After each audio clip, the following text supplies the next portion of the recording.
Hello everyone, this is Kookie217. I'm glad to see that everyone liked my Dragon Ball What If Fasha survived. So here's part 2. In the last part, we left off where Fasha made it to Earth, and Grandpa Gohan, along with Baby Goku, found her insane space pod. So, let's get right on to it. Fasha awakens to the smell of fresh food cooking. She remembers that she was on planet Meat when she and her crew were attacked by Dodoria and his men. That Bardock had found her and had sent her to this planet, the planet that Kakarot was to conquer in Frieza's name. The very thought of that traitor sickened her. She and her people had fought and worked so hard for Frieza, only for him to order the deaths for her crew, and her people. Fasha wondered if any of her people had survived, but knowing Frieza, that was highly unlikely. She wondered if Bardock was successful in killing that freak, or had at least survived. She gets out of bed and finds herself dressed in different attire. Some sort of clothing that was pink in color and long sleeves. Was she dead? She pinched herself to make sure. Nope, still alive. She saw that her armor was sitting on the chair next to her bed. She quickly changed and readied herself for a fight. Nothing like a nice early morning fight to get the blood flowing.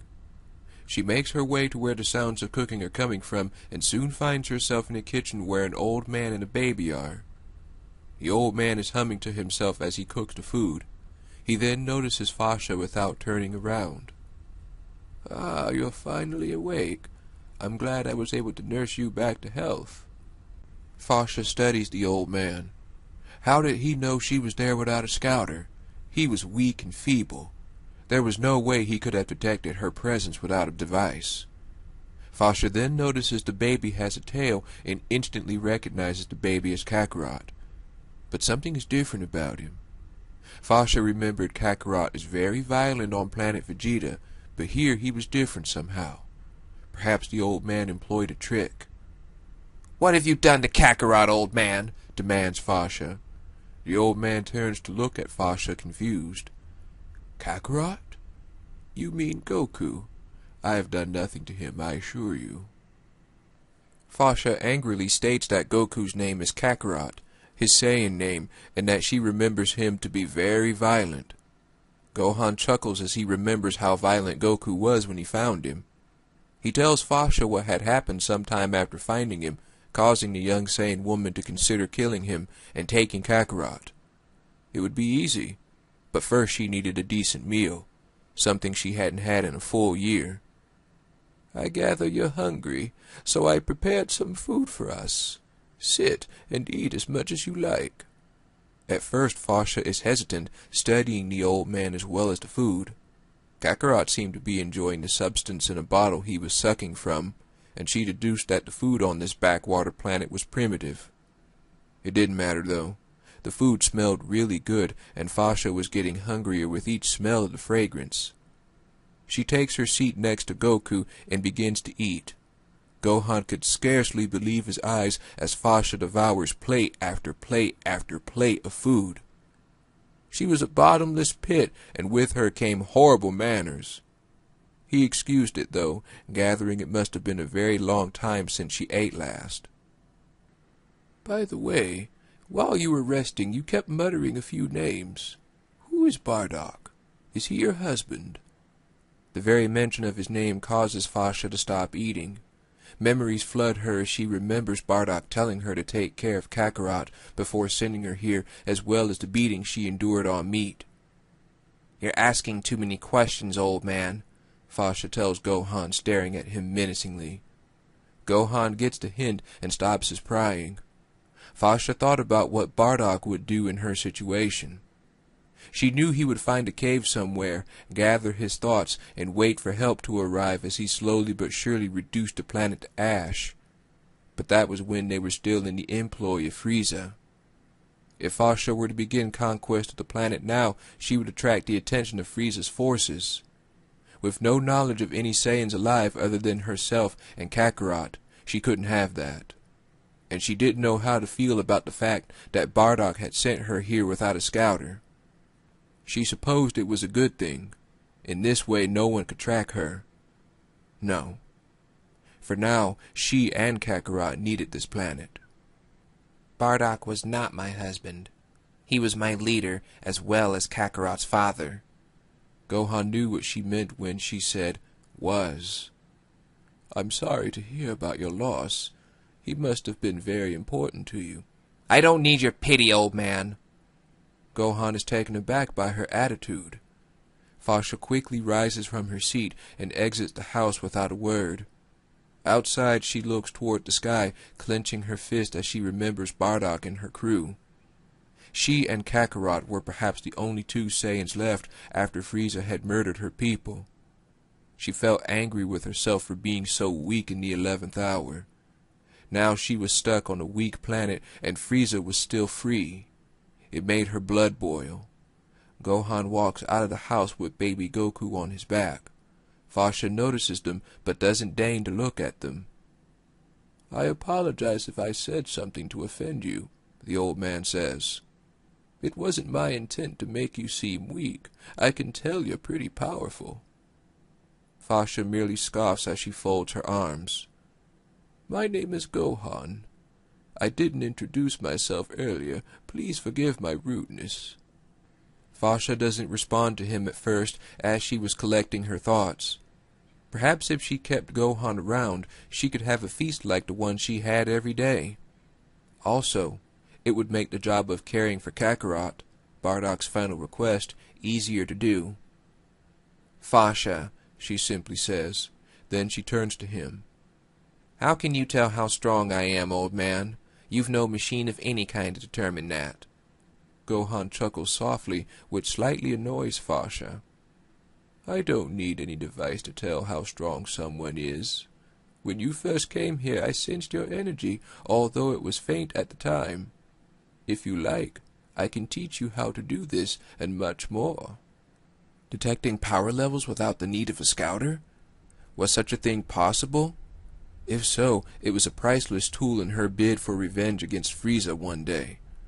Fasha agrees to this and states that she'll live there when Gohan offers her a room within his house. It was better than staying in a cave somewhere. Gohan was happy about this, having a sort of family in his house. After settling in and living there for some time, Fasha would eventually tell him about Frieza, her people, and how she had come to this planet. That's why Kakarot was sent here, to take it over. But since Frieza had betrayed and murdered us, there's no longer any need. I will have my revenge for what he did. Fasha's tale of the origin of her people causes Gohan to worry. Don't worry, old man, I'm not going to kill you, Fasha tells him with annoyance. You cook a decent meal. Fasha would also, although reluctantly, allow Gohan to call Kakarot Goku, since Gohan had spent a full year with him before her arrival. During her stay, Fasha would learn how to sense ki without the need of a scouter. She would learn to do this very quickly, much to Gohan's amazement. It's only natural, old man, Fasha would tell Gohan. We Saiyans are fast learners. Yes, I can see that, Gohan would say with a small laugh.